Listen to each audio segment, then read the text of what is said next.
Ibu Rahmat, sila. Nak dengar suara sekejap. Ibu perkara di Tan Sri. Baik. Kalau tengok-tengok mak saya tu, kuat semacam. Baik, insyaAllah. Kita akan pantau dan kontak keluarga. Oh, Nadir. Salam. Baik, Alhamdulillah. Cuma Nadir dah hadir, rasa panas, gelap sikit. Ya, dia gelap sikit. Tapi cahaya tu masih ada, Dato' Seri. Alhamdulillah. Luar biasa.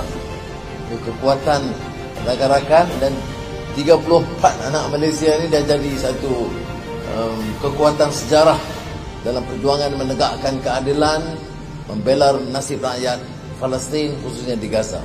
Inilah satu pasukan anak-anak yang berani ke depan dan memecahkan tembok kezaliman keganasan Israel.